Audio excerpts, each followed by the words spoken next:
The book of Ruth reveals a powerful truth. Even when we cannot see it, God is still at work.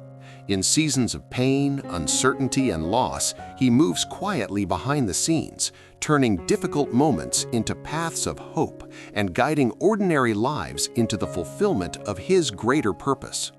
The story begins during a dark time in Israel, a period marked by spiritual crisis and instability.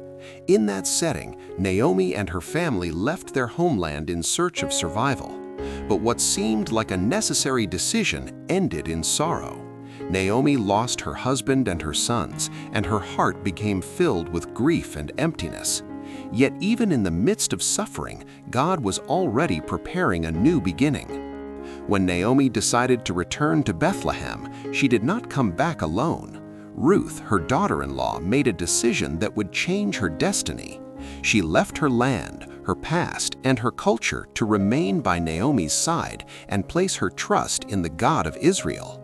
Her commitment was more than family loyalty. It was an act of faith and surrender. Upon arriving in Bethlehem, life did not become easy right away. Ruth went to the fields to gather leftover grain so they could survive. What appeared to be a simple coincidence was actually divine guidance.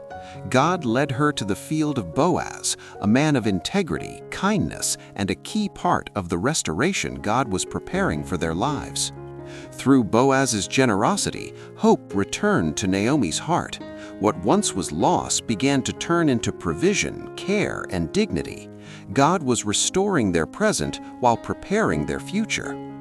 The turning point came when Boaz took the role of kinsman redeemer.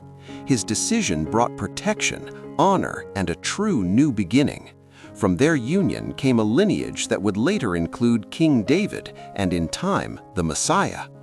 The message of Ruth is clear. God works in the details of life. Even in times of crisis, pain, or uncertainty, He continues to fulfill His plans. When everything seems lost, His faithfulness remains. And just as in Ruth's story, God still transforms tears into purpose and ordinary lives into instruments of His redemption.